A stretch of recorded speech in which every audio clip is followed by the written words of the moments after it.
Salam Pancasila.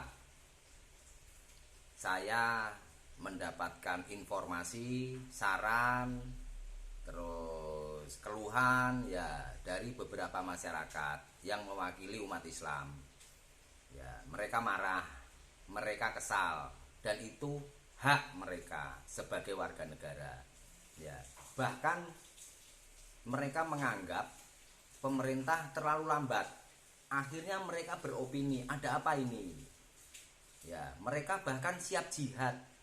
Kan aneh, kan bahaya ini. Ya, bahaya. Ya, saya bilang ke mereka, jangan anarkis. Ya, karena kalau anarkis, ya tujuan mereka justru berhasil, sukses, yaitu mengacau Indonesia sehingga luar negeri akan ikut mengurusi hal ini. Kalau terjadi pertumpahan darah atau pertarungan atau pertengkaran, perkelahian kan sampai menimbulkan korban jiwa, mereka mengatasnamakan HAM, terus menganggap pemerintah Indonesia tidak mampu mengatasi permasalahannya, terus mereka ikut campur. Akibatnya nanti NKRI-nya pecah. Ya, akan diganti NII. Itu yang bahaya. Makanya saya sarankan jangan anarkis. Ya, kenapa mereka kesal? Karena pemerintah dianggap lambat. Ada apa? Apakah ada jenderal yang terlibat atau ada kekuatan besar yang menghalangi? Ya, kenapa? Karena mereka berpikir bahwa menteri agamanya orang NU, sebuah ormas besar, pengikutnya banyak.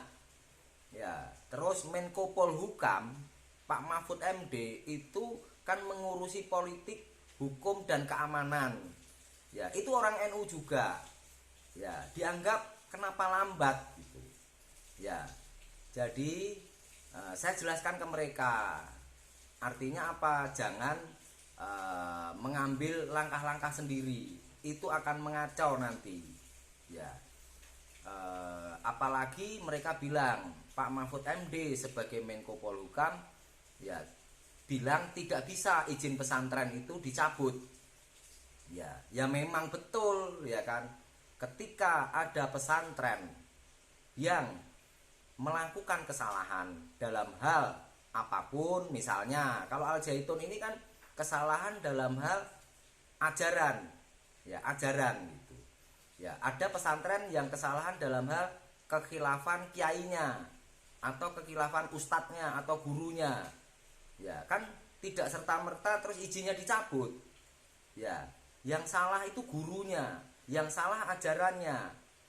Ya yang diperbaiki ajarannya. Pondok pesantrennya ya tetap. Nah, ini yang benar gitu menurut mereka. Nah, terus langkah yang bagus bagaimana? Pemerintah harus menunjukkan ya kepada masyarakat bahwa pemerintah ini bergerak cepat. Ya, bergerak cepat gitu. Gampang sebetulnya. Apa susahnya? Panji Gumilang itu diamankan aja dulu. Kalau secara hukum sulit, ya dijeratnya sulit karena dia ini kan licik dan pintar. Terus didukung keuangan yang kuat, didukung backing yang kuat, ya diamankan dulu oleh TNI, ya dengan harapan apa? Mencegah ya kerusuhan. Karena kerusuhan ini hubungannya dengan kesatuan dan persatuan negara Republik Indonesia. Ya, TNI suruh mengamankan. Nah, pemerintah dalam hal ini Menteri Agama dan Menko Polhukam menguasai pesantrennya. Dihentikan dulu itu ajaran-ajaran sesat itu. Ya, masa nyanyi-nyanyi kok di dalam pesantren pakai bahasa Yahudi. Ya wajar kan mereka marah, emosi. Ya, kalau pesantren itu isinya kan wiritan, tahlilan, kasidahan ya. Wajar. Yang Panji Gumilang ini kan keterlaluannya apa? Dia melanggar norma budaya agama Islam yang berlaku di Indonesia. Memang dijerat hukum agak sulit. Ya, karena kebebasan beragama dijamin negara. Ya, kalau agamanya dia masa bodoh. Ini yang diajarkan gitu. Ya, kalau dia mau begitu ya jangan pakai embel-embel pesantren. Jangan pakai embel-embel dia agama Islam. Jangan nabinya Rasulullah Muhammad Shallallahu Alaihi Wasallam. Jangan Tuhannya Allah Subhanahu Wa Taala kan gitu. Ya, jadi gitu aja gitu. Panji Gumilang diamankan ya supaya menunjukkan bahwa kepada masyarakat bahwa pemerintah serius gitu. Nah, pesantrennya sementara di blacklist dulu dan dipersiapkan guru-guru, kiai-kiai, ustadz-ustadz yang memang Pancasilais ya, untuk mengajarkan kepada murid-murid atau santri-santri yang sudah disesatkan tadi. Kasihan kan santri-santri itu juga korban. Dia tidak tahu bahwa apa yang diikuti itu salah. Ya, saya rasa itu tadi poinnya ya. Jadi pemerintah harus bergerak cepat.